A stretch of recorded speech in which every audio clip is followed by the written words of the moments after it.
मैंने कई सालों तक उसकी पढ़ाई का खर्च उठाया था, जब से वह एक गरीब स्टूडेंट थी। लेकिन हाल ही में वह हर किसी से कहने लगी थी कि 10 साल बाद वही दुनिया की सबसे अमीर औरत बनेगी। उसने आकर मेरी डेस्क पर हाथ पटका। आज से हर महीने इस अकाउंट में $1 लाख मेरे लिविंग एक्सपेंसेस के लिए ट्रांसफर कर देना। मैं हैरान रह गया। मैंने डेस्क पर रखी पर्ची देखी, हंस पड़ा और दोनों से कहा, क्यों? विवियन ऐसे बोली जैसे बात बिल्कुल साफ हो। सिर्फ $1 लाख ही तो हैं, इसके लिए वजह चाहिए क्या? मेरे एक बैग की कीमत भी इससे ज्यादा है। मैंने उसके बैग की तरफ देखा और हंसी रोक नहीं पाया। वह तो ऑनलाइन खरीदा हुआ सिर्फ $800 का नकली बैग था और उसी का घमंड कर रही थी। पिछले महीने कैफेटेरिया में इसी फेक बैग में बन छिपाकर ले गई थी। भूल गई? विवियन का चेहरा तुरंत लाल पड़ गया। तुम झूठ बोल रहे हो, मैंने ठंडे स्वर में कहा। एक बैग के लिए $1 लाख? विवियन, सपना देख रही हो क्या? मेरे स्पॉन्सर करने से पहले तो तुम्हारे पास $1 का लंच बॉक्स खरीदने तक के पैसे नहीं थे। मैं तुम्हें लिविंग एक्सपेंसेस क्यों दूं? इतना कहकर मैंने वह पर्ची उठाई और सीधे डस्टबिन में फेंक दी। मैं तुम्हारा कोई रिश्तेदार नहीं हूं। तभी डेजमंड बीच में बोला,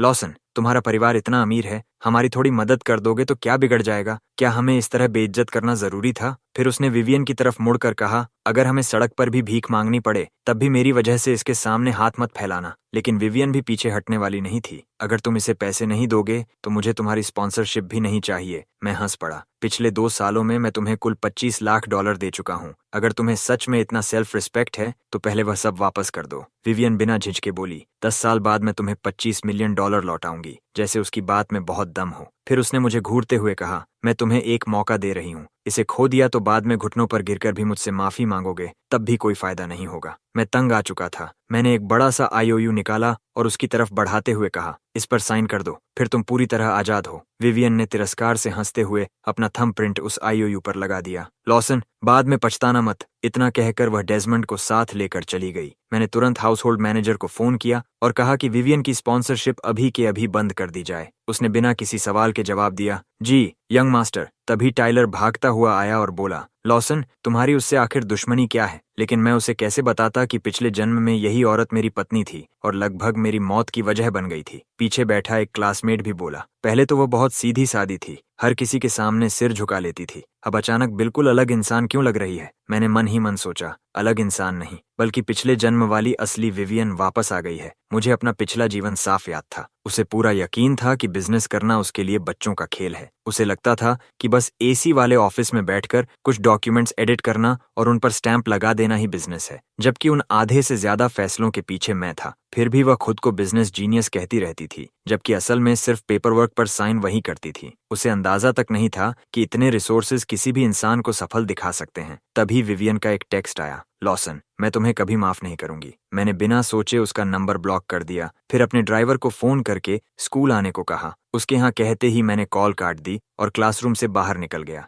लेकिन जैसे ही मैंने कार का दरवाजा खोला, विवियन मुझसे पहले अंदर घुस गई और डेजमंड को भी बैठा दिया। मैंने गुस्से में पूछा, विवियन, ये क्या कर रही हो? वह ऐसे बोली जैसे सब कुछ बिल्कुल सही हो। डेजमंड के पिता हॉस्पिटल में हैं, हमें ये कार चाहिए, हमें सेंट्रल हॉस्पिटल ले चलो। ड्राइवर ने दोनों को उलझन से देखा, फिर बिना कुछ कहे बाहर निकल आया। उसने तुरंत फोन मिलाया, हेलो पुलिस, 2 पागल लोग मेरी कार में जबरदस्ती घुस गए हैं, कृपया तुरंत किसी को भेजिए। कुछ ही देर में पुलिस पहुंच गई। विवियन ने मुझे देखकर कहा, लॉसन, अपने ड्राइवर से कहो दरवाजा खोले। मैं तुम्हारी स्पॉन्सरशिप मान सकती हूँ, लेकिन ये मत समझना कि मैं तुम्हें कभी पसंद करूंगी। मैं मुस्कुराया और ऑफिसर से कहा, ऑफिसर, इन दोनों के साथ कुछ गड़बड़ है, मेरी सलाह है कि इन्हें सीधे हॉस्पिटल ले जाइए। विवियन अब भी पूरे आत्मविश्वास से बोली, मेरा ध्यान खींचने का यही तरीका मिला तुम्हें? सच में कितने चाइल्डिश हो। ऑफिसर ने दोनों को देखा और पूछा, तुम लोगों को हॉस्पिटल जाना है? विवियन ने तुरंत कहा, हाँ, अभी ले चलिए। उसकी बेचैनी देखकर ऑफिसर ने ज्यादा बहस नहीं की। ठीक है, बैठो, मैं ले चलता हूँ। विवियन और डेजमंड पुलिस की गाड़ी में बैठकर स्कूल से चले गए। उस रात मेरी नींद फोन की घंटी से खुली। कॉल के साथ दर्जनों मैसेजेस भी आए हुए थे।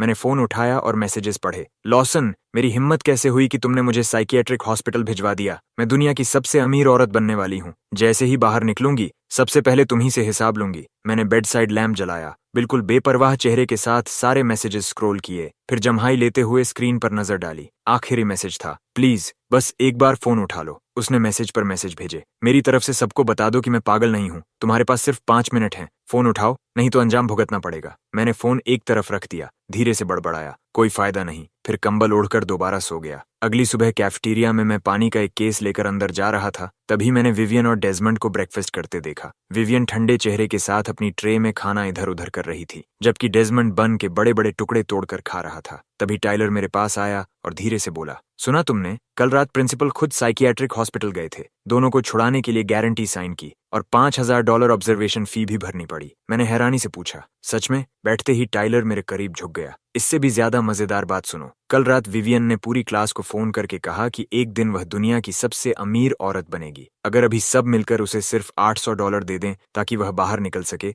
तो 10 साल बाद वह 100 गुना लौट आएगी। मेरी आंखें फैल गईं। मैंने पानी लगभग उगलते हुए पूछा, उसने तुम्हें भी फोन किया था? टाइलर जोर से हंस पड़ा। मुझे ही नहीं, पूरी क्लास को। सुना है रात 3 बजे उसने हमारे होमरूम टीचर को भी 2 बार फोन किया और कहा कि अगर वह अभी उसे $800 उधार दे दें तो बाहर आने के बाद उनका एहसान 100 गुना चुका देगी। टीचर ने उसी वक्त उसका नंबर ब्लॉक कर दिया। ये बताते बताते टाइलर इतना हंसा कि उसकी आंखों में आंसू आ गए। मैंने मुंह पोंछा और सोच में पड़ गया। यही तो उसका तरीका था। पिछले जन्म में भी वह सुबह 4 बजे लोगों को टास्क असाइन करती रहती थी। कल रात तो मेरे पिता की कंपनी के एग्जीक्यूटिव्स तक को उसके कॉल्स आए थे। वह किसी प्रोजेक्ट की बातें कर रही थी। पिताजी इतने डर गए कि उन्हें लगा कंपनी सीक्रेट्स लीक हो गए हैं, इसलिए सुबह सुबह इमरजेंसी मीटिंग बुलानी पड़ी। मैं उठकर जाने ही वाला था कि टाइलर ने मेरा हाथ पकड़कर विवियन की तरफ इशारा किया। विवियन घृणा भरे चेहरे से अपनी प्लेट देख रही थी। इसे खाना कहते हो? जमीन पर डाल दो तो कुत्ता भी ना खाए। डेजमंड तुरंत बोला, विवियन, मुझे पता है इतना सस्ता खाना तुम्हारे लायक नहीं है, लेकिन तुम पूरे दिन से भूखी हो, थोड़ा बहुत खा लो। कैफेटेरिया का कुक स्टेक काटते हुए झुंझला गया। तुम दोनों कूपन लेकर मेन्यू का सबसे सस्ता स्टेक मंगाते हो, ऊपर से फ्री में मैकरोनी भी मांगते हो। अब खाने में भी नखरे दिखा रहे हो। खाना है तो खाओ,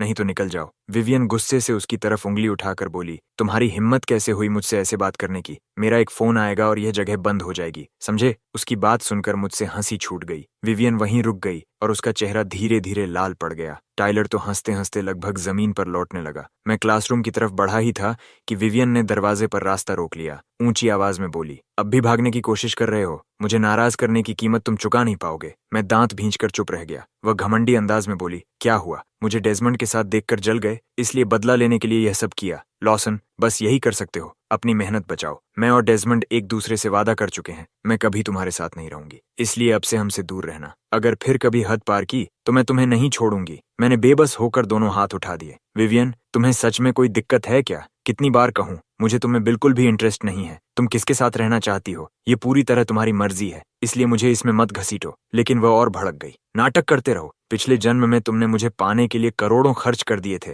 क्या तुम्हें लगता है मैं सब भूल गई हूँ? मैंने गुस्से से उसकी तरफ इशारा किया। वह पिछला जन्म था, अब मैं तुम्हें पसंद नहीं करता। वक्त बदल चुका है। इतनी सी बात समझ नहीं आती? विवियन ने बाहें बांध लीं, जैसे उसने मेरी एक भी बात सुनी ही न हो। वह लगातार बोलती रही, तुम बस जल रहे हो। तुम्हें डेजमंड और मुझे साथ देखकर सहन नहीं हो रहा, इसलिए जानबूझकर हमें निशाना बना रहे हो। क्या तुम्हें लगा मुझे साइकियाट्रिक हॉस्पिटल भिजवाकर मैं वापस तुम्हारे पास आ जाऊंगी? सपना देखते रहो। मैं इतना गुस्से में था कि दांत पीसते हुए बस एक शब्द कहा, पागल, फिर मुड़कर वहां से चला गया। पीछे से विवियन ने ऊंची आवाज में मुझे धमकी दी, लॉसन, बस कल के स्पोर्ट्स मीट तक इंतजार करो। अगले दिन स्पोर्ट्स मीट में विवियन फिर से पूरी एनर्जी के साथ वापस आ गई। उसके चेहरे पर चमकदार मुस्कान थी और वह जोर जोर से चीयर कर रही थी। स्टैंड में बैठा एक स्पॉन्सर दूर से उसे देखने लगा। उस लड़की में सच में स्पार्क है और उसकी ग्रेड्स भी पूरे स्कूल में टॉप 3 में हैं। उसे लॉन्ग टर्म स्पॉन्सर करना फायदेमंद हो सकता है। विवियन अब भी हंसते हुए अपने क्लासमेट्स का उत्साह बढ़ा रही थी। तभी टीचर उसके पास आए। विवियन, जरा मेरे साथ चलो। स्पॉन्सर ने मुस्कुराते हुए विवियन की तरफ देखा।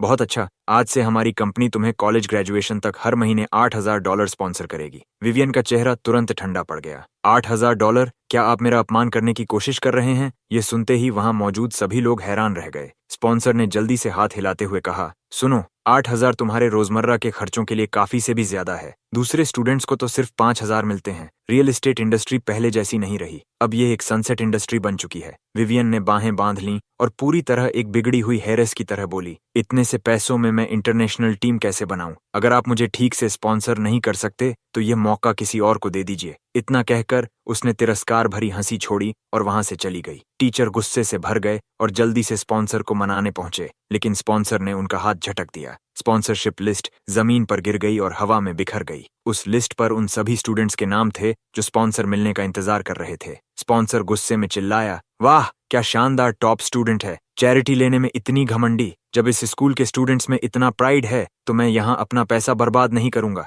इतना कहकर वह वहां से चला गया। इसी बीच स्पॉन्सरशिप की जरूरत रखने वाला जोना अपने बड़े भाई से लिपट कर रोने लगा। हमारे पास अब बिल्कुल पैसे नहीं बचे। केलब का चेहरा भी आंसुओं से भीगा हुआ था, लेकिन फिर भी वह अपने छोटे भाई को दिलासा देने की कोशिश कर रहा था। मत रो, कोई ना कोई रास्ता जरूर निकलेगा, जरूर निकलेगा। विवियन ने यह सब देखा और ठंडी नजरों से उनकी तरफ देखते हुए बोली, कितने दयनीय हो तुम लोग, थोड़ी सी चैरिटी के लिए ऐसे रो रहे हो। तुम लोगों में जरा भी प्राइड नहीं बचा। विवियन को वहां से जाते हुए देखकर मैंने गुस्से में अपनी मुट्ठियां भींच लीं। विवियन, अपने सस्ते प्राइड के लिए तुमने किसी और की किस्मत बदलने का इकलौता मौका छीन लिया। मैं उन दोनों रोते हुए भाइयों के पास गया। कोई बात नहीं, बेनेट ग्रुप तुम दोनों को स्पॉन्सर करेगा। दोनों भाइयों ने एक साथ सिर उठाया और अविश्वास से पूछा, सच? सच में? हर महीने $15,000 तुम दोनों को? क्या इतना काफी रहेगा? दोनों भाइयों ने एक दूसरे की तरफ देखा, फिर तुरंत घुटनों के बल बैठ गए। उनकी आवाज कांप रही थी। क्या? नहीं नहीं, 3,000 ही बहुत होते। धन्यवाद लॉसन, आपका बहुत बहुत धन्यवाद। कॉलेज से ग्रेजुएशन के बाद हम आपका यह एहसान जरूर चुकाएंगे।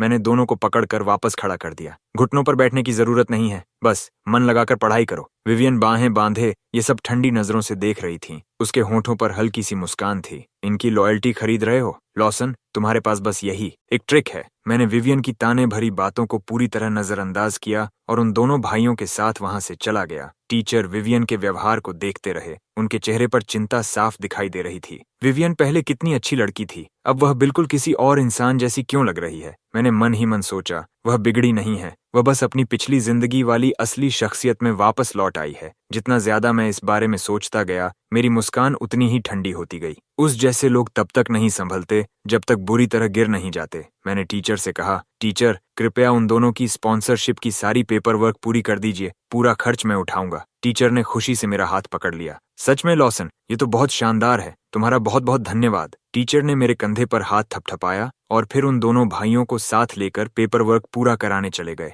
मैं जैसे ही जाने के लिए मुड़ा, टाइलर पीछे से आया और उसने अपना हाथ मेरे कंधे पर रख दिया। मैं उसकी तरफ मुड़ा। उसने कहा, लॉसन क्या सोच रहे हो? चलो, स्पोर्ट्स मीट के बाद हमारी ग्रुप डिनर है। रेस्टोरेंट के अंदर हंसी की आवाजें गूंज रही थीं। बालों में 2 बन बनाए बैठी एक लड़की ने अपनी चॉपस्टिक्स उठाई और चमकती आंखों से बोली, वाह क्या शानदार दावत है। मेज पर बैठे हर क्लासमेट के चेहरे पर मुस्कान थी। पूरा माहौल बेहद गर्मजोशी और खुशी से भरा हुआ था। टाइलर ने अपना ग्लास उठाया। विवियन और डेजमंड अभी तक नहीं आए क्या? उसने मुड़कर पूरे रेस्टोरेंट में नजर दौड़ाई। बाकी क्लासमेट्स तुरंत बोले, उन्हें छोड़ो, चलो हम खाना शुरू करते हैं। तभी विवियन ने रेस्टोरेंट का दरवाजा धक्का देकर खोला और अंदर आई। उसके पीछे डेजमंड चल रहा था। उसके चेहरे पर साफ नफरत झलक रही थी। ऐसी डेकोरेशन वाली जगह भी खुद को रेस्टोरेंट कहती है? ये कहते हुए वह अपनी सीट पर बैठ गई। उसने चॉपस्टिक से अपनी प्लेट में रखा खाना इधर उधर करते हुए तिरस्कार भरे अंदाज में कहा, ये मीट तो लकड़ी जितना सख्त है, क्या यहाँ के सर्वर को ठीक से पानी डालना भी नहीं आता? लॉसन, तुम्हारी टेस्ट सच में बहुत गिर गई है।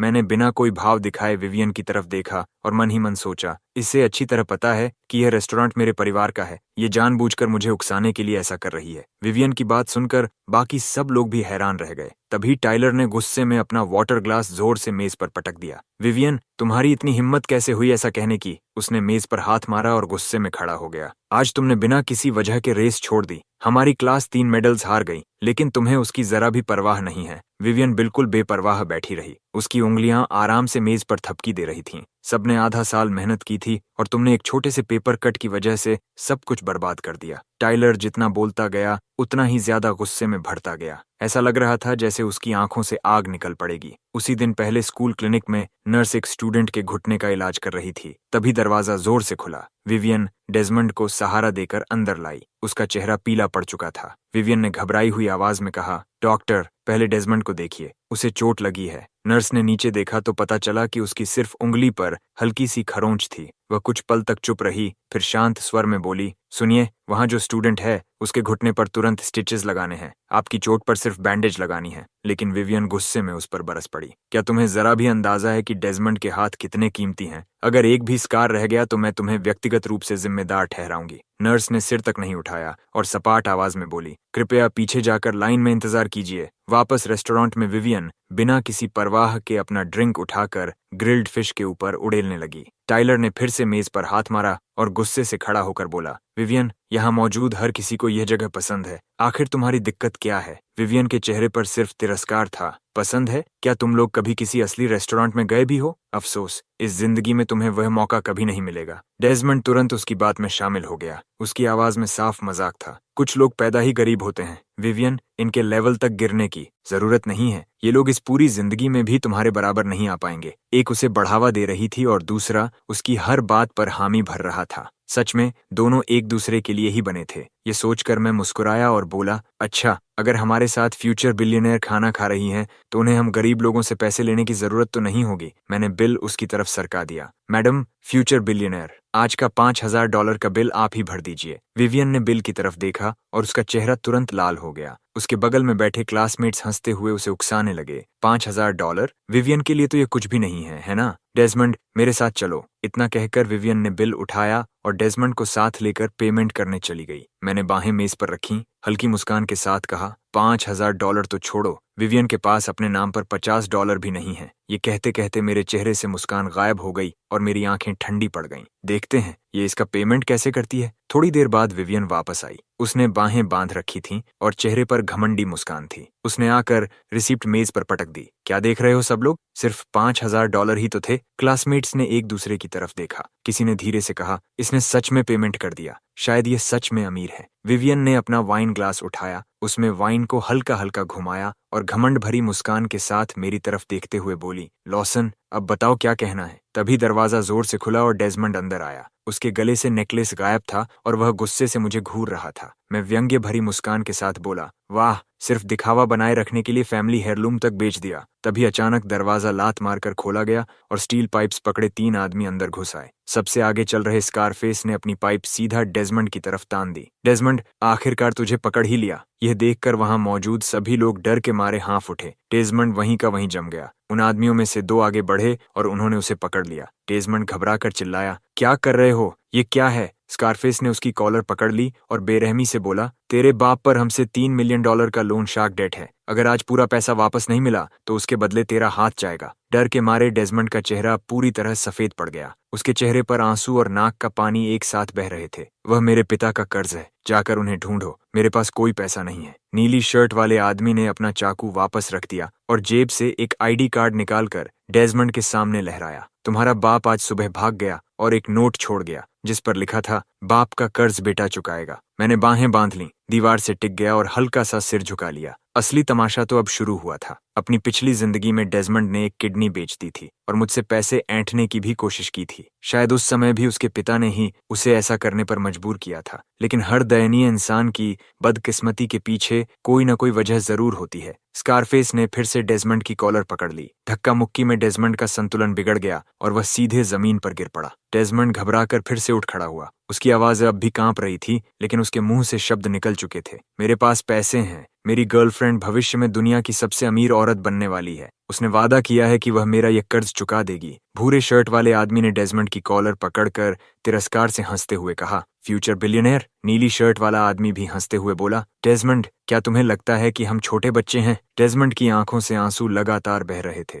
उसकी कांपती हुई आवाज में घबराहट साफ थी। ये सच है, मैं कसम खाता हूँ, मेरी गर्लफ्रेंड बहुत बहुत ज्यादा अमीर बनने वाली है। मैं सच कह रहा हूँ। उसके लिए यह छोटा सा गैम्बलिंग डेट कुछ भी नहीं है। अचानक डेजमंड को जैसे कोई आखिरी उम्मीद मिल गई। उसने कांपती उंगली से दरवाजे की तरफ इशारा किया और टूटी हुई आवाज में बोला, देखो, वह आ गई। तीनों आदमी एक साथ मुड़कर देखने लगे। विवियन आराम से अंदर चली आई। उसके चेहरे पर लगभग कोई भाव नहीं था। वह ऐसे शांत स्वर में बोली जैसे कोई मामूली बात कर रही हो। उसके पिता तुम लोगों के $3 मिलियन के कर्जदार हैं, है ना? मैं उसकी तरफ से यह पैसा चुका दूंगी। विवियन ने बिना जरा भी झिझक के स्कारफेस के हाथ से पेन लिया और तुरंत एक IOU लिख दिया। इसे संभाल कर रखना। 10 साल बाद मैं तुम्हें मूल रकम और इंटरेस्ट समेत 20 गुना पैसा वापस दूंगी। स्कारफेस जोर से हंसा। IOU उसके हाथ से छीना और उसे टुकड़े टुकड़े करके फाड़ दिया। क्या तुम पागल हो? मुझे कैश चाहिए, कागज पर लिखे खाली वादे नहीं। तभी विवियन ने अचानक मेरा हाथ पकड़ लिया। लॉसन, इसका कर्ज चुका दो, फिर मैं तुम्हारी गर्लफ्रेंड बनने के बारे में सोचूंगी। मैंने अविश्वास से उसकी तरफ देखा।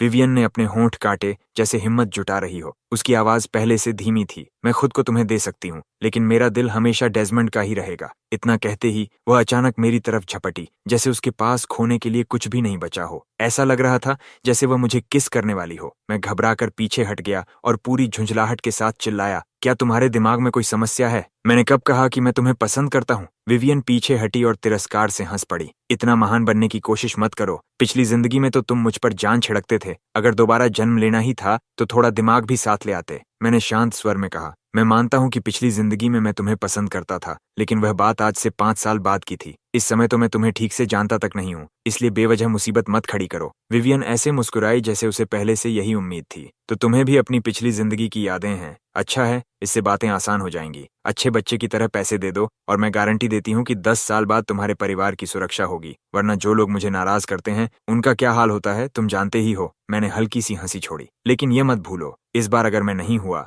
तो तुम कभी भी दुनिया की सबसे अमीर औरत नहीं बन पाओगी। विवियन ने खेल खेल में कहा। अच्छा, सच में? उसे इस तरह बेहुदा हरकतें करते देखकर मेरा उससे और बहस करने का बिल्कुल मन नहीं हुआ। मैं उसे धक्का देकर आगे निकल गया और वहां से चल पड़ा। पीछे से विवियन की दांत भींची हुई आवाज सुनाई दी, लॉसन, मैं वादा करती हूँ आज जो गलती तुमने की है एक दिन उसकी बहुत भारी कीमत चुकानी पड़ेगी। विवियन ने अपनी बाहें फैलाकर उन तीनों आदमियों का रास्ता रोक लिया। उसकी ठुड्डी ऊंची थी और आवाज घमंड से भरी हुई। अपने बॉस से कहो कि खुद आकर मुझसे मिले। मेरी पिछली जिंदगी में तो वह मेरे साथ काम करने के लिए भीख मांगता था, फिर भी उसे मुझसे मिलने का मौका नहीं मिलता था। अगर इस जन्म में तुम लोग यह कर्ज माफ कर दो तो मैं तुम सबको अमीर बना दूंगी। स्कारफेस ने विवियन की तरफ ऐसे देखा जैसे वह पूरी तरह पागल हो। तू हमें अमीर बनाएगी? पहले मेंटल हॉस्पिटल जाकर खुद ठीक हो जा। इतना कहकर स्कारफेस ने विवियन के चेहरे पर जोरदार थप्पड़ मारा और ठंडी आवाज में बोला, पकड़ लो इन दोनों को। उन आदमियों ने जरा भी देर नहीं की और एक साथ उन पर टूट पड़े। विवियन को पीट पीट कर जमीन पर गिरा दिया गया, लेकिन वह फिर भी लगातार जवाब देती रही, क्या तुम सब पागल हो गए हो? मैं दुनिया की सबसे अमीर औरत बनने वाली हूँ। जैसे ही मेरे फंड्स आ जाएंगे तुम सबको अपने के पर पछताना पड़ेगा। दूसरी तरफ डेजमंड मार खाते हुए जमीन पर लौट रहा था। उसने अपना सिर दोनों हाथों से ढक लिया और गिड़गिड़ा कर बोला, प्लीज थोड़ा रहम करो, चेहरे पर मत मारो प्लीज। ये सब देखकर टाइलर इतना डर गया कि वह कांपते हुए एक कोने में छिप गया। उसकी आंखें डर से फैली हुई थीं। उसने चुपचाप अपना फोन निकाला और कांपती आवाज में बुदबुदाया, नहीं, मुझे अभी पुलिस को कॉल करना होगा। कुछ ही देर में रेस्टोरेंट के बाहर पुलिस सायरन्स की आवाज गूंजने लगी। तीनों आदमी तुरंत वहीं जम गए और उनमें से एक का चेहरा डर से पीला पड़ गया। बॉस, पुलिस आ गई। स्कारफेस ने दांत भींचे और जमीन पर पड़े विवियन और डेजमंड को घूरते हुए बोला, चलो यहाँ से, लेकिन तुम दोनों सावधान रहना, अगली बार हिसाब बराबर करेंगे। इतना कहकर तीनों बिना पीछे देखे ऐसे भागे जैसे कोई उनका पीछा कर रहा हो। उनके जाने के बाद फर्श पर सिर्फ विवियन और डेजमंड बचे थे। दोनों के शरीर पर चोटों के निशान थे और वे अब भी सदमे में थे। खासकर डेजमंड का चेहरा इतना सूज चुका था कि उसे पहचानना भी मुश्किल था। विवियन फर्श पर बैठी खुद को बाहों में समेटे कांप रही थी। वह काफी देर तक सिर झुकाए बैठी रही। जितना ज्यादा वह सोचती गई उतना ही उसका गुस्सा बढ़ता गया। आखिर उसने जोर से अपनी मुट्ठी फर्श पर दे मारी। उसकी आंखें लाल हो चुकी थीं। यह सब लॉसन की गलती है। दूसरी तरफ डेजमंड जमीन पर लौट रहा था। वह अपना चेहरा पकड़कर उस मार से भी ज्यादा जोर जोर से रो रहा था। मेरा चेहरा। टाइलर ने दोनों की दयनीय हालत देखी और आखिर राहत की सांस ली। उसने अपने सीने पर हाथ रखा। उसकी आवाज अब भी कांप रही थी। अच्छा हुआ मैंने पुलिस को कॉल कर दिया, नहीं तो अब तक ये दोनों नदी के तल में मछलियों का खाना बन चुके होते। अगले दिन टाइलर 2 क्लासमेट्स को निर्देश दे रहा था, इन दोनों डेस्क्स को उठाकर स्टोरेज रूम में रख दो। उनमें से एक क्लासमेट ने डेस्क उठाते हुए हैरानी से पूछा, क्या हुआ टाइलर, मामला क्या है? टाइलर ने बाहें बांध लीं और गपशप वाले अंदाज में बोला, वे दोनों स्कूल छोड़ चुके हैं, कहते हैं कि बिजनेस शुरू करेंगे और बहुत पैसा कमाएंगे। अब से एक सीईओ विवियन होगी और दूसरा सीईओ डेजमंड। ये सुनते ही पूरी क्लास हंसी से गूंज उठी। तभी मैं अपनी डेस्क पर बैठा था कि मेरा फोन अचानक वाइब्रेट हुआ। मैंने नीचे देखा। विवियन का मैसेज था, अगर पिछली जिंदगी में तुम मुझे चीटिंग करते हुए पकड़वाने के लिए लोगों को न लाते, अगर तुमने आंखें बंद कर ली होती और डेजमंड को मेरे साथ रहने दिया होता तो शायद आज भी मैं तुम्हारे साथ होती। उसका यह अजीब मैसेज पढ़कर मैं मुस्कुरा दिया। मैंने रिप्लाई किया, अफसोस, तुम खुद ही उसे अपने आसपास बर्दाश्त नहीं कर पाई। फिर मैंने एक और मैसेज भेजा, तुम खुद को समझती क्या हो, साइड में किसी आदमी को रखोगी, तुम्हें ऐसा करने का कोई हक नहीं है। विवियन ने तुरंत रिप्लाई किया, अब देखकर लगता है कि डेजमंड तुम्हारी तुलना में मेरा हस्बैंड बनने के लिए कहीं ज्यादा सही है। मैंने भौहें सिकोड़ते हुए सिर्फ 2 शब्द टाइप किए, दफा हो जाओ। सीन बदलकर एक स्टार्टअप इंक्यूबेटर में पहुंच गया, जहां मैं दूसरी मंजिल पर खड़ा फोन पर बात कर रहा था। डैड, जिस स्पीच इवेंट के बारे में मैंने आपको बताया था, क्या आप पहुंचने वाले हैं? तभी नीचे से विवियन की आवाज सुनाई दी। हेलो मैनेजर चेन, मैं विवियन हूँ। मैं सोफा से उठकर नीचे देखने लगा। उसे वहां देखकर मैं थोड़ा हैरान हुआ, लेकिन फिर मन ही मन सोचते हुए मुड़ गया, यह यहाँ क्या कर रही है? विवियन ने मैनेजर चेन के सामने एक प्रोजेक्ट प्रपोजल रख दिया। मैनेजर चेन, मैं पार्टनरशिप की बात करने आई हूँ। यह प्रोजेक्ट मॉडल मेरी पिछली जिंदगी का है। नहीं, मैं इसे अनगिनत बार वेरीफाई कर चुकी हूँ। अगर आप अगले साल 3 मिलियन इन्वेस्ट करेंगे तो रिटर्न 2 गुना होगा। मैनेजर चेन ने अपना चश्मा ठीक किया। उनकी भौहें सिकुड़ गईं। तुम किस यूनिवर्सिटी से हो? क्या तुमने प्रपोजल हमारी ईमेल पर भेजा था? विवियन थोड़ा हकलाने लगी। मैंने ड्रॉप आउट कर दिया है, लेकिन मार्केट की मेरी समझ उन कॉलेज स्टूडेंट्स से कहीं ज्यादा है। मैनेजर चैन ने तिरस्कार से हंसते हुए उसकी बात अनसुनी कर दी और वहां से चले गए। दूसरी मंजिल से नीचे देखते हुए मैंने हल्के व्यंग्य से सोचा, विवियन को लगता है कि पिछली जिंदगी की उसकी सफलता सिर्फ उसकी थियोरी की वजह से थी। नहीं, उसकी सफलता की वजह उसकी टॉप यूनिवर्सिटी की डिग्री थी, जिसने उसके लिए दरवाजे खोले, और वह रेड कारपेट था जो मैंने खुद उसके लिए बिछाया था। डिग्री के बिना, बेनेट फैमिली के सपोर्ट के बिना तुम्हारी इतनी भी हैसियत नहीं कि मेरे सामने आकर बात कर सको। विवियन पूरी तरह बेकाबू हो गई और गुस्से में चिल्लाई, तुम खुद को समझते क्या हो? जब मैं दुनिया की सबसे अमीर औरत बन जाऊंगी, तब तुम्हें घुटनों के बल झुकाकर मुझसे भीख मंगवाऊंगी। तभी 2 सिक्योरिटी गार्ड्स उसके पास आ गए। तुम कौन हो?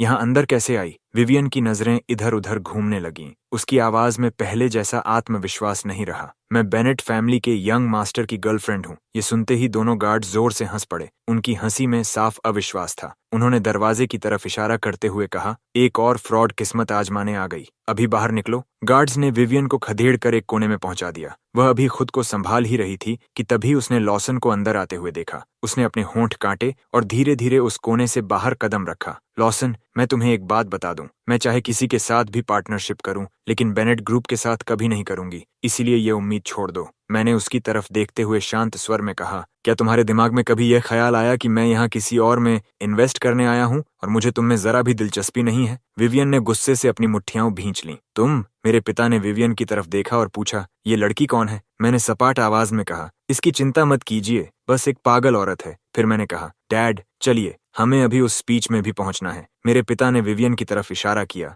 उनके चेहरे पर साफ गुस्सा था। ऐसी लड़की अंदर आई कैसे? सिक्योरिटी, इसे बाहर निकालो। मैंने हल्की सी हंसी उड़ाई और तुरंत वहां से चला गया। विवियन गुस्से में पैर पटकने लगी। गार्ड्स दौड़कर आए और उसकी दोनों बाहें पकड़ लीं। चलो बाहर निकलो। कॉन्फ्रेंस हॉल के अंदर व्हाइट सूट पहने एक महिला स्टेज पर स्पीच दे रही थी। सम्मानित अतिथिगण, आप सभी को नमस्कार। मैं आज की स्पीकर आइरिस हूँ। ऑडियंस में बैठा मैं अनायास अपनी पिछली जिंदगी की यादों में खो गया। सच तो यह था कि पिछली जिंदगी में मेरे पिता जिस इंसान को सबसे ज्यादा महत्व देते थे, वह मेरी सीनियर आइरिस थी। मेरे पिता की आंखों में प्रशंसा साफ दिखाई दे रही थी। लॉसन, मिस आइरिस को देखो, टॉप यूनिवर्सिटी ग्रेजुएट, विनम्र, भरोसेमंद और हर समस्या की जड़ तक पहुंचने वाली। बेनेट फैमिली का भविष्य वास्तव में ऐसे ही लोग संभाल सकते हैं। लेकिन फिर उन्होंने अपना लहजा बदलते हुए कहा, फिर भी जैसा कि मैं हमेशा कहता हूँ, अगर किसी दिन तुम्हारे साथ आइरिस जैसी लाइफ पार्टनर हो, तब जाकर मैं निश्चिंत हो पाऊंगा। यह सुनकर मुझे झुंझलाहट हुई। डैड, आइरिस वाकई शानदार हैं, लेकिन मैं उन्हें सिर्फ अपनी बड़ी बहन की तरह देखता हूँ। मुझे तो विवियन जैसी महत्वाकांक्षी और पर्सनैलिटी वाली लड़की पसंद है। मेरे पिता ने जो आगे कहना चाहा था, वह रोक लिया। ठीक है, रहने दो, जो करना है वही करो। मेरे विचार फिर वर्तमान में लौट आए, क्योंकि इस बार मुझे जिंदगी दोबारा मिली थी। जो पहचान, जो सम्मान, जो अधिकार और जो स्थान वास्तव में आइरिस का होना चाहिए था, लेकिन उसे बहुत देर से मिला था। इस बार मैं वह सब बिना कुछ छोड़े उसे वापस दिलाऊंगा। इस बार भी मेरे पिता ने आइरिस की तरफ देखा। उनकी आंखों में वही प्रशंसा थी, बिल्कुल वैसी ही जैसी पिछली जिंदगी में थी। लॉसन, आइरिस को देखो, टॉप यूनिवर्सिटी ग्रेजुएट, विनम्र, भरोसेमंद और सचमुच असाधारण। मैंने तुरंत कहा, वह सच में शानदार हैं। मेरे पिता ने स्टेज की तरफ देखते हुए सहज लेकिन दृढ़ स्वर में कहा, इस बार हम उसके स्टार्टअप प्रोजेक्ट में इन्वेस्ट करेंगे। स्टेज पर आइरिस ने मुस्कुराकर कहा, मेरे स्टार्टअप प्लान की प्रेजेंटेशन यहीं समाप्त होती है। आप सभी का बहुत बहुत धन्यवाद। प्रेजेंटेशन खत्म होने के बाद मेरे पिता धीरे धीरे स्टेज पर गए और प्रशंसा भरी नजरों से अपना हाथ आगे बढ़ाया। मिस आइरिस, आपकी प्रेजेंटेशन शानदार थी। आइरिस तुरंत आगे बढ़ी और मुस्कुराते हुए उनसे हाथ मिलाया। आपके शब्दों के लिए धन्यवाद मिस्टर बेनेट। मेरे पिता ने कहा, हमारा ग्रुप आपके प्रोजेक्ट में इन्वेस्ट करने का निर्णय ले चुका है। उन्होंने हल्के से उसके हाथ पर थपकी दी। आइरिस की आंखें चमक उठीं। उसकी आवाज में उत्साह था, लेकिन पूरी गरिमा भी। बहुत बहुत धन्यवाद मिस्टर बेनेट, मैं आपको निराश नहीं करूंगी। फिर आइरिस ने मेरी तरफ देखा, उसकी आंखों में कृतज्ञता भरी हुई थी। लॉसन, मुझे यहाँ इंट्रोड्यूस करने के लिए धन्यवाद। अगर आपने चेयरमैन को आने के लिए राजी न किया होता तो शायद मुझे यह मौका कभी नहीं मिलता। मैंने थोड़ा संकोच से हाथ हिलाया। मैंने कुछ खास नहीं किया, ये मौका तुमने अपनी क्षमता से हासिल किया है। पिछली जिंदगी में विवियन की मदद करने के लिए मैंने आइरिस से यही चमकने का मौका छीन लिया था। उसकी वजह से वह कई साल तक एक साधारण पोजीशन में फंसी रही और उसका समय यूं ही बर्बाद हो गया। मैंने मन ही मन कसम खाई, इस बार सब कुछ नए सिरे से शुरू होगा। अगले दिन रिसर्च लैब में आइरिस मुस्कुराते हुए हल्के हल्के दौड़कर मेरे पास आई। वेलकम अबोर्ड लॉसन, हमारी रिसर्च टीम में आज से हम आधिकारिक तौर पर पार्टनर्स हैं।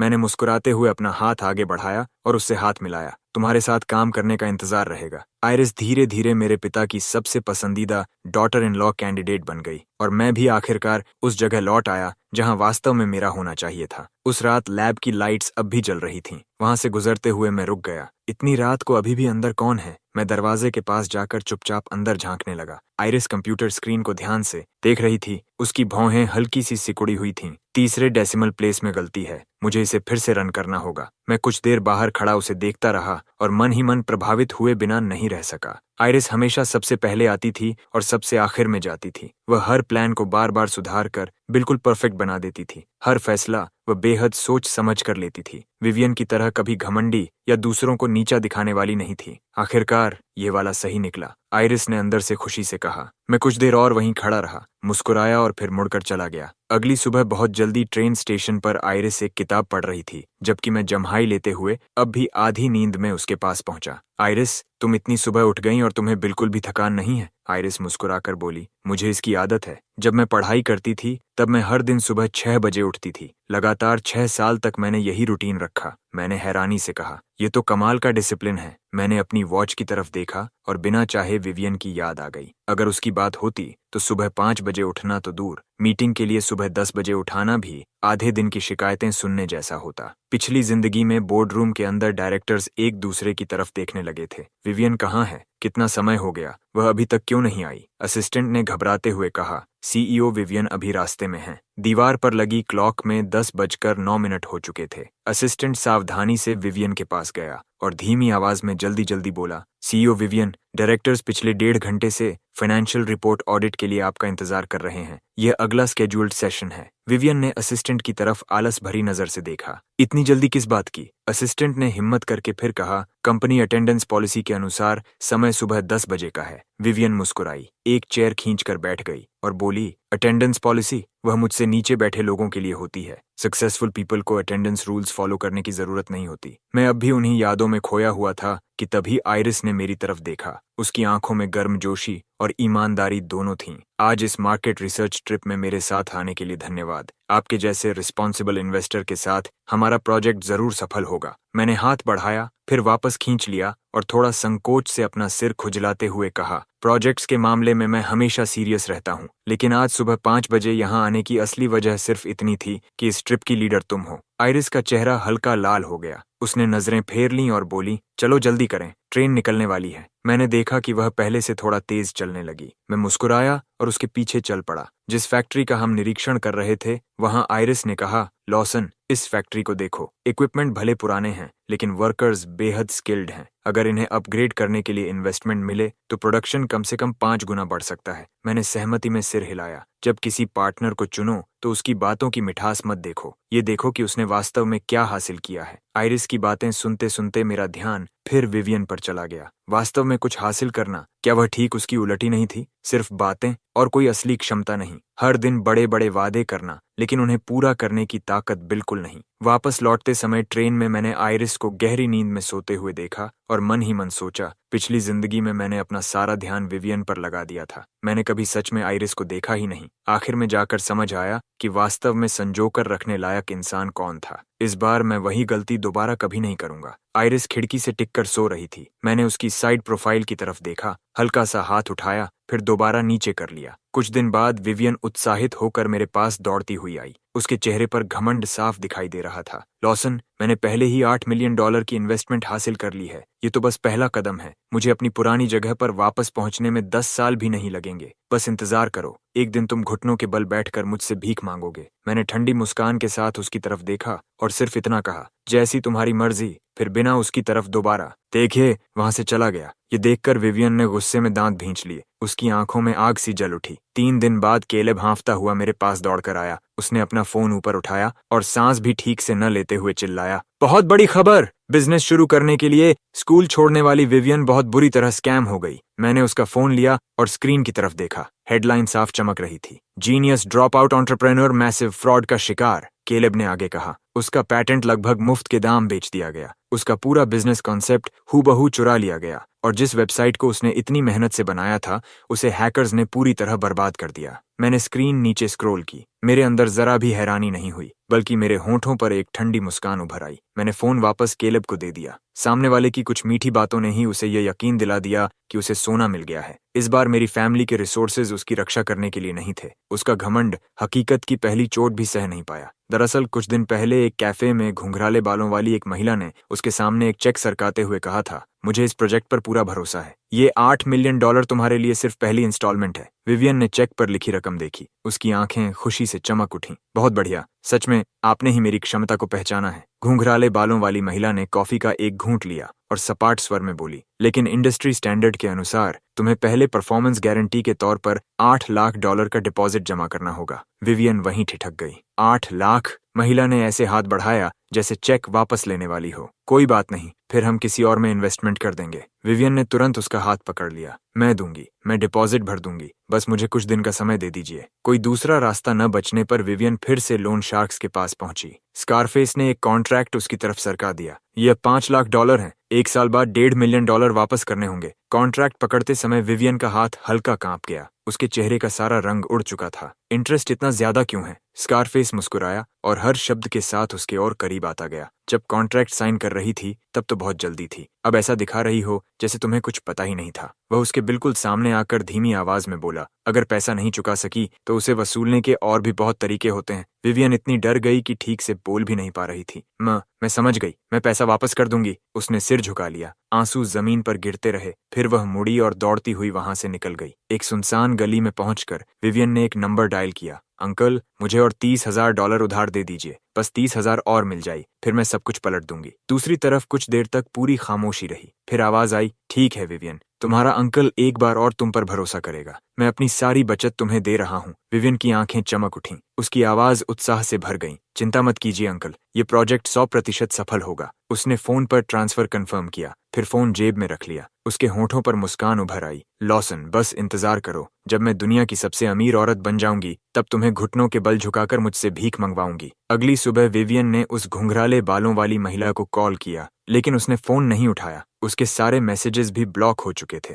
विवियन फोन की स्क्रीन को घूरती रह गई। ये कैसे हो सकता है? उसके हाथ से फोन छूटकर जमीन पर गिर गया। वह धीरे धीरे नीचे बैठ गई, दोनों हाथों से अपना सिर पकड़ लिया। उसकी कांपती हुई आवाज निकली, मेरे साथ स्कैम हो गया। 8 लाख, वही तो मेरी पूरी जमा पूंजी थी। विवियन फूट फूट कर रोने लगी। फिर अचानक उसने सिर उठाया। इसके पीछे लॉसन ही है। वह घुटनों के सहारे खुद को उठाती हुई लड़खड़ाते कदमों से बाहर निकल गई। उसकी आवाज आंसुओं और नफरत से भरी हुई थी। हाँ, यही उसी की चाल है। विवियन मेरे पास दौड़कर आई और दोनों हाथों से मेरे कंधे जोर से पकड़ ली। उसकी आंखें लाल थीं। लॉसन, क्या यह सब तुम्हारी ही साजिश थी? तुम डरते हो कि मैं बिजनेस में सफल हो जाऊंगी, डरते हो कि एक दिन मैं तुमसे बदला लूंगी, है ना? मैंने उसके हाथ झटक दिए। मेरी आवाज ठंडी हो गई। इससे मेरा क्या लेना देना? विवियन, यह सब तुम्हारे अपने बेवकूफी भरे फैसलों का नतीजा है। उसका दोष मुझ पर मत डालो। तभी आइरिस जल्दी से आई और मेरे सामने खड़ी हो गई। विवियन, मैंने तुम्हारे साथ जो हुआ उसके बारे में सुना है। तुम्हारे बिजनेस की डायरेक्शन या तुम्हारे आइडियाज में कोई कमी नहीं थी, बस लोग बहुत जटिल होते हैं। आगे से थोड़ा ज्यादा सावधान रहना।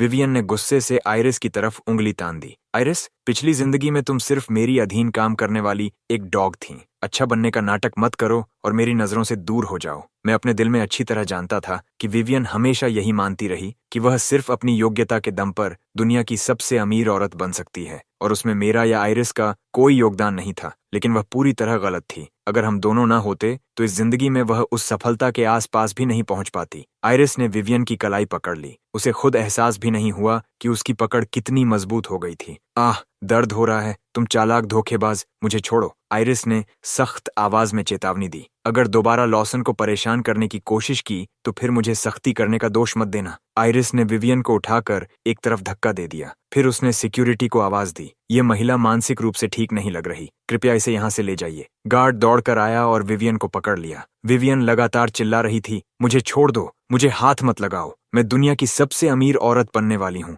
अगर तुमने मुझे नाराज किया तो क्या उसके अंजाम उठा पाओगे? गार्ड ने उसकी तरफ देखा और हंसते हुए बोला, तुम बिलियनेयर बनने वाली हो? अच्छा, तो फिर मैं अगला टेक टाइकून हूँ। अब यहाँ से निकलो। विवियन फिर से स्कारफेस के पास पहुंची। उसने मेज पर दोनों हाथ टिकाए और उसे समझाने लगा। विवियन, आम लोग अपनी शारीरिक मेहनत से पैसा कमाते हैं। जब उसने देखा कि विवियन अब भी झिझक रही है तो वह आगे बोला, लेकिन स्मार्ट पीपल इंफॉर्मेशन गैप का फायदा उठाते हैं। अगर तुम बस इस इन्वेस्टमेंट अपॉर्चुनिटी का प्रमोशन कर दो तो अगले हफ्ते तक तुम्हारा मौजूदा कैपिटल 3 गुना हो सकता है। ये सुनते ही विवियन के हाथ में पकड़ी पेन रुक गई। उसकी नोक कागज पर टिक गई और वह बुदबुदाई, 3 गुना? अगर मैं और भी ज्यादा लोगों को लेकर आऊं तो? स्कारफेस के चेहरे पर चौड़ी मुस्कान फैल गई। तो और भी अच्छा होगा विवियन, तुम्हें सच में आगे की सोचने की समझ है। और फिर जैसे किसी ने उस पर जादू कर दिया हो, विवियन ने अपना फोन उठाया और एक एक करके अपने जानने वाले हर इंसान को मैसेज भेजना शुरू कर दिया। High returns, limited slots available, जैसे वह अपने कॉन्टैक्ट लिस्ट में मौजूद हर व्यक्ति को इस इन्वेस्टमेंट में फंसाना चाहती हो।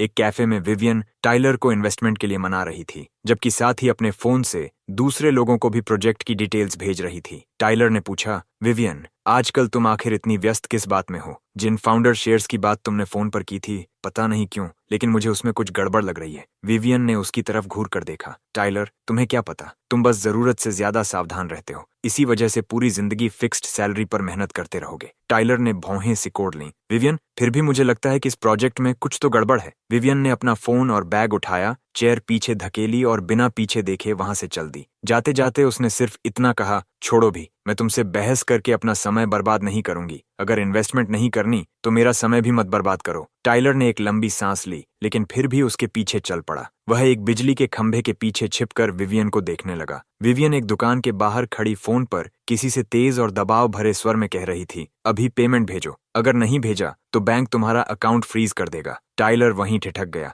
उसकी भौहें और ज्यादा सिकुड़ गईं। कुछ सेकंड सोचने के बाद उसने अपना फोन निकाला और पुलिस को कॉल कर दिया। हेलो, क्या यह पुलिस है? मुझे लगता है कि मुझे एक स्कैम रिंग का पता चला है। हाँ, मेरी एक क्लासमेट भी इसमें शामिल लगती है। 6 महीने बाद पुलिस मेरे पास आई। तब तक विवियन गिरफ्तार हो चुकी थी। पिछले 6 महीनों से वह एक इलीगल फंड रेजिंग स्कीम का मुख्य हिस्सा बनी हुई थी। ऑफिसर ने कहा, आप और विवियन क्लासमेट्स हैं। इस इन्वेस्टिगेशन में हमें आपके सहयोग की जरूरत है। मैंने सिर हिलाया। बिल्कुल, मैं पूरा सहयोग करूंगा। ऑफिसर ने पूछा, इन 6 महीनों में उसने आपको किस तरह के मैसेजेस भेजे? मैंने अपने फोन की स्क्रीन नीचे स्क्रॉल की, कुछ मैसेजेस देखे, बिना कुछ कहे फोन ऑफिसर की तरफ बढ़ा दिया। स्क्रीन पर लिखा था, लॉसन, जो कुछ पहले था उसकी खातिर मुझे 8 लाख ट्रांसफर कर दो, फिर मैं तुम्हें माफ कर दूंगी और पुरानी बातें भूल जाऊंगी। दूसरा मैसेज था, लॉसन, मुझे बस 5 लाख और चाहिए, मेरा बिजनेस चल पड़ेगा। मैं वादा करती हूँ, जब मैं दुनिया की सबसे अमीर औरत बन जाऊंगी तो तुमसे कभी बदला नहीं लूंगी। नोट्स लिख रहे ऑफिसर की पेन एक पल के लिए रुक गई। उसके होंठ फड़कने लगे और उसके कंधे हिलने लगे,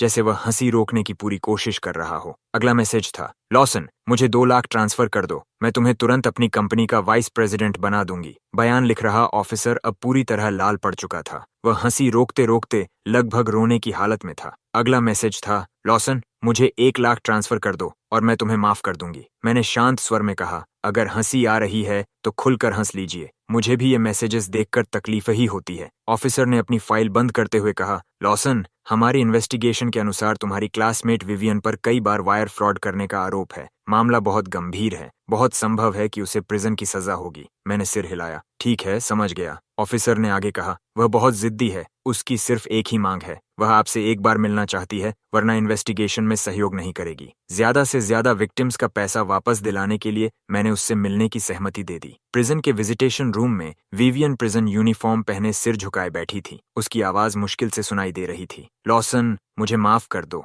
मैंने ग्लास के उस पार उसे कुछ पल तक चुपचाप देखा, फिर पूछा, जब तुम पहली बार उस स्कैम रिंग में शामिल हुई थीं, तब क्या तुम्हें सच में कुछ भी गलत महसूस नहीं हुआ था? विवियन कड़वी मुस्कान के साथ बोली। पहले ही दिन मुझे पता चल गया था कि वहां कुछ गलत है, लेकिन मैं उसे मानना ही नहीं चाहती थी। मेरे मुंह से अनायास एक लंबी सांस निकल गई। तभी विवियन ने अचानक मेज पर जोर से मुट्ठी मारी। उसके हैंडकफ्स धातु की मेज से टकराकर खनक उठे। मैं सिर्फ पैसों की दीवानी एक असफल इंसान हूँ। मैं कुछ भी हासिल नहीं कर पाई। मैंने अपनी पूरी ताकत लगा दी सिर्फ खुद को साबित करने के लिए। मैं तुम्हें दिखाना चाहती थी कि मैं भी कुछ कर सकती हूँ, लेकिन आखिर में मैं सिर्फ यही साबित कर पाई कि मैं कितनी बेकार हूँ। विवियन ने सिर उठाया। उसकी आवाज आंसुओं से भर चुकी थी। लॉसन, सच तो यह है कि मुझे बहुत पहले ही एहसास हो गया था कि मैं सच में तुमसे प्यार करती हूँ, लेकिन पिछली जिंदगी में चाहे मैं जितनी भी ऊंचाइयों पर पहुंच गई, तुमने कभी मेरी तरफ ऊपर देखकर नहीं देखा। जैसे मैंने जो कुछ भी हासिल किया वह तुम्हारे लिए हमेशा पहले से तय और सामान्य बात थी। विवियन ने अपना सिर पूरी तरह उठाया।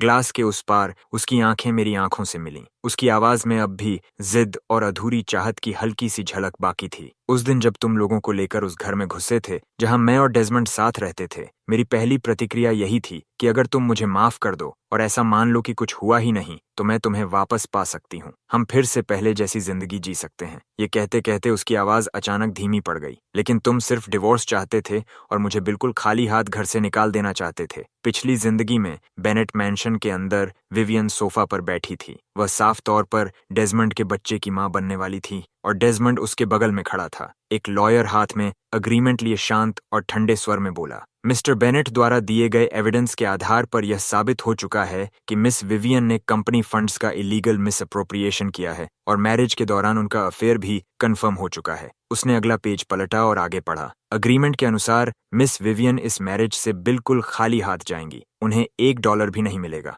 विवियन ने सिर तक नहीं उठाया। उसकी उंगलियां सोफा के किनारे को इतनी जोर से पकड़े थीं कि वे सफेद पड़ गईं। बहुत देर की खामोशी के बाद उसने धीमी आवाज में कहा, $1 भी नहीं। उसी रात विवियन ने गैस वाल्व खोल दिया। उसकी आवाज बेहद धीमी और ठंडी थी। मैं चाहती हूँ कि तुम मर जाओ। डेजमंड उसके पास खड़ा था। उसकी मुट्ठियां भींची हुई थीं और उसकी आवाज में छिपा हुआ उत्साह साफ महसूस हो रहा था। जैसे ही यह काम हो जाएगा, पूरी बेनेट फैमिली की दौलत हमारी हो जाएगी। तभी मैं किचन के दरवाजे पर दिखाई दिया। मुझे देखकर दोनों घबरा गए और सीधे जमीन पर गिर पड़े। मैंने ठंडी आवाज में पूछा, विवियन, यहाँ छिपकर क्या कर रही हो? विवियन फर्श पर बैठी बैठी तुरंत रोने लगी। मैं अब भी तुम्हारे बच्चे की मां बनने वाली हूँ। तुम इतने निर्दयी कैसे हो सकते हो कि मुझे बिल्कुल खाली हाथ छोड़ दो? मैं झुककर उसकी तरफ देखने लगा और सपाट स्वर में बोला, डेजमंड के बच्चे की मां बनकर भी तुम चाहती हो कि मैं उसका दोष अपने सिर ले लूं? विवियन, सच में तुम्हें लगा कि मैं कोई सेंट हूं? विवियन का चेहरा एक पल के लिए जम गया, फिर अपमान और गुस्से से विकृत हो उठा। मैं तुम्हें भी अपने साथ ले डूबूंगी। विवियन और डेजमंड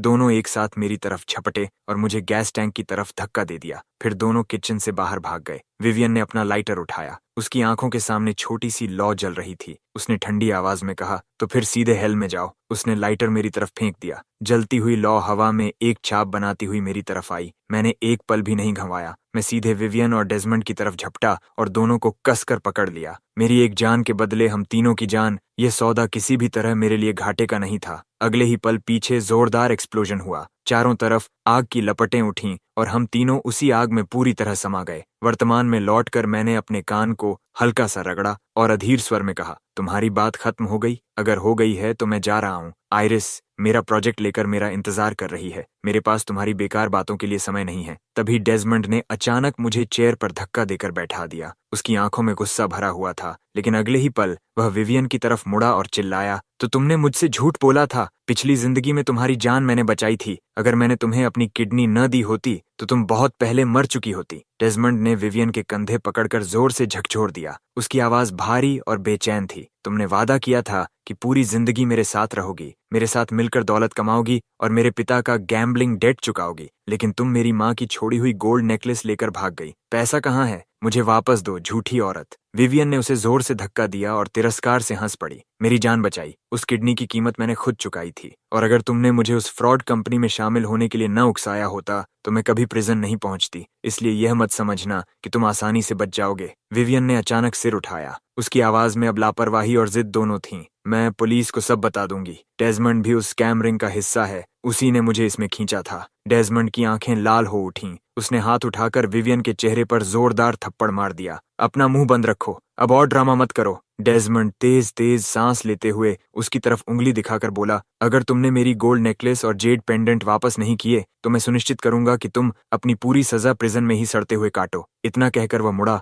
और भाग गया। अब आखिरकार विवियन ने मेरी तरफ देखा। उसकी आवाज आंसुओं से भर चुकी थी। हम कभी हस्बैंड और वाइफ थे। उसी रिश्ते की खातिर मेरी मदद कर दो प्लीज। बोलते बोलते उसकी आंखों से आंसू बहने लगे। मुझे पता है अगर तुम मेरे लिए एक शब्द भी बोल दो तो मेरी प्रिजन सेंटेंस कुछ साल कम हो सकती है। विवियन ने मेरा हाथ पकड़ने के लिए हाथ बढ़ाया, लेकिन मैंने तुरंत अपना हाथ पीछे खींच लिया। मेरी आवाज बर्फ की तरह ठंडी थी। क्या तुम्हें जरा भी एहसास है कि तुमने कितने परिवार बर्बाद किए हैं? मैं खड़ा हुआ और मुड़कर बाहर जाने लगा। विवियन, तुम्हें बिल्कुल वही सजा मिली है जिसकी तुम हकदार हो। कोशिश करना कि अगली बार एक बेहतर इंसान बनो। विवियन धीरे धीरे वापस फर्श पर बैठ गई। उसने न मेरा पीछा किया और न ही एक शब्द और कहा। कोर्ट हाउस में जज ने फैसला सुनाया। प्रतिवादी विवियन धोखाधड़ी की दोषी है और कानून के अनुसार उसे 5 साल की जेल की सजा सुनाई जाती है। आयरिस और मैं साथ में यह खबर देख रहे थे। पूरे ध्यान से देखे जा रहे इस मामले में विवियन सरनेम वाली एक महिला द्वारा चलाया गया फंड रेजिंग स्कीम कोर्ट से अपना फर्स्ट इंस्टेंस रूलिंग प्राप्त कर चुका था। प्रतिवादी के रूप में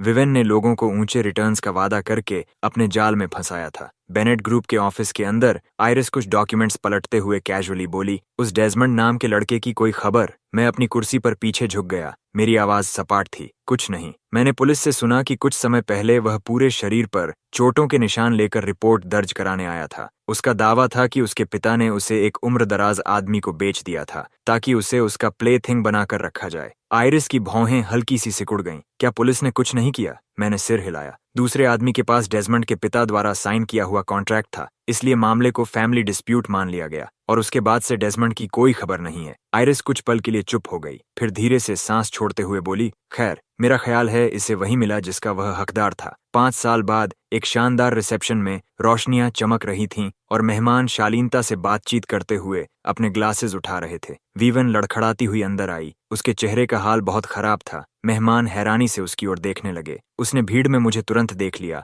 और लड़खड़ाते हुए मेरी तरफ आई, मेरी जैकेट का किनारा पकड़ लिया और घुटनों के बल बैठ गई। लॉसन, मुझे पता है कि मैं गलत थी। प्लीज मुझे एक और मौका दे दो। मैंने उसे ठंडी नजरों से देखा और मेरा मन अपने पिछले जीवन की ओर चला गया। विवियन, हमारे माता पिता फिर पूछ रहे हैं कि हम बच्चा कब करेंगे। विवियन ने लापरवाही से हाथ हिलाया। उसकी आवाज अधीर थी। मैंने तुम्हें बताया है कि मैं एक इंडिपेंडेंट वुमन हूँ। मुझे यह तय करने के लिए कि मैं कौन हूँ किसी बच्चे की जरूरत नहीं है। इस जीवन में सब कुछ मेरे करियर के बारे में है, इसलिए अपने माता पिता की बच्चों को लेकर आउटडेटेड ऑब्सेशन से मुझे परेशान मत करो। मैं कुछ पल रुका, फिर वैसे ही सिर हिला दिया। ठीक है विवियन, जैसा तुम चाहती हो, हम बच्चा होने को टाल देंगे। तुम्हारा करियर महत्वपूर्ण है। उसके अगले ही दिन मैंने दरवाजा खोला और विवियन को मेरी तरफ पीठ किए डॉक्टर से फोन पर बात करते देखा। मैं पहले से 1 महीने की प्रेग्नेंट हूँ। हाँ, ये तुम्हारा ही है, चिंता मत करो। वह मुझसे इतना प्यार करता है कि मैं उसे जो भी बताती हूँ वह उस पर विश्वास कर लेता है। मेरे कदम वहीं रुक गए और मैं उसी जगह जड़ होकर खड़ा रह गया।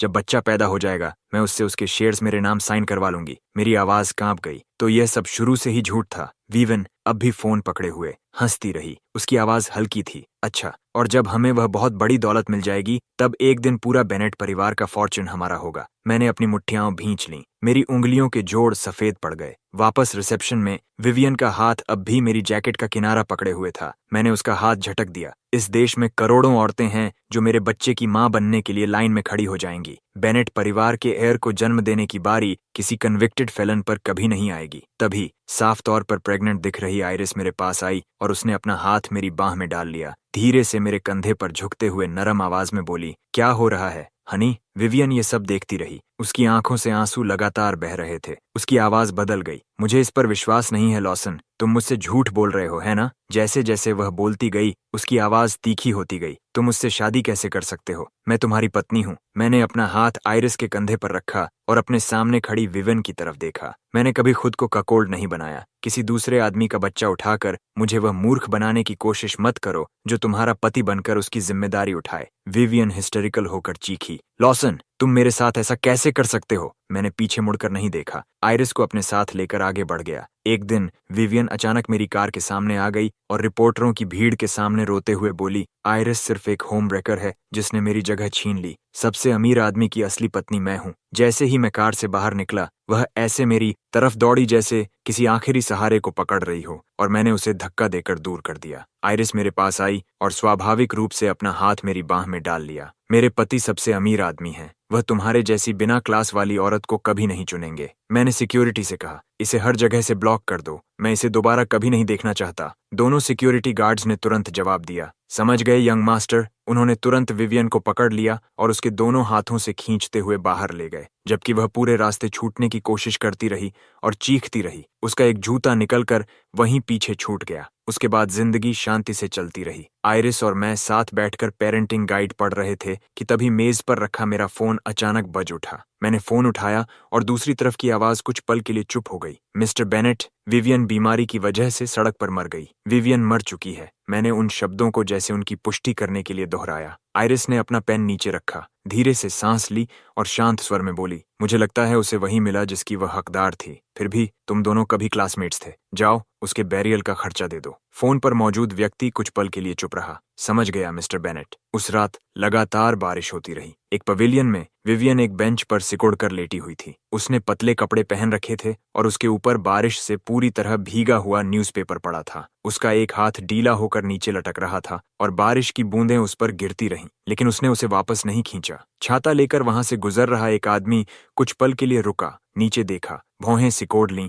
और हवा में हाथ हिलाते हुए बोला, एक और होमलेस पर्सन मर गया। फिर उसने नजर फेर ली और वहां से चला गया। मैं बैल्कनी में खड़ा था। ठंडी हवा मेरे चेहरे से टकरा रही थी। आइरिस पीछे से आई और धीरे से मेरे कंधों पर एक जैकेट डाल दी। ठंड मत लगने देना। मैं उसकी तरफ मुड़ा। मेरी आंखों में गर्मजोशी थी और मेरी आवाज नरम हो गई। कोई बात नहीं, मेरे पास तुम हो। जैसे ही मैं आइरिस को देख रहा था, लिविंग रूम से दो छोटे छोटे बच्चे दौड़ते हुए बाहर आए। दोनों ने मेरी एक एक टांग पकड़ ली। ऊपर मेरी तरफ देखते हुए पुकारा, डैडी, डैडी। मैंने अपनी दोनों बेटियों के सिर पर हाथ फेरा और मन ही मन शांत होकर सोचा, मेरे पिछले जीवन की सारी गड़बड़ियां इस जीवन में पूरी तरह मिट चुकी थीं। कुछ लोगों को सिर्फ एक मदद करने वाला हाथ चाहिए होता है। उन्हें दूसरा हाथ देना सिर्फ खुद को नुकसान पहुंचाना होता है। सूरज की रोशनी बादलों को चीरते हुए निकली और हम चारों के परिवार पर आकर पड़ी। जहां तक विवियन और डेजमंड का सवाल था, ऐसा लग रहा था जैसे यह सब सिर्फ एक बुरा नाइटमेयर था और अब वह सपना खत्म हो चुका था। सूरज हमेशा की तरह फिर से उग आया। हमारा परिवार हाथों में हाथ डाले आगे चलता गया। सूरज की रोशनी हमारी परछाइयों को हमारे पीछे दूर तक फैला रही थी, मानो अतीत को हमेशा के लिए वहीं पीछे छोड़ रही हो।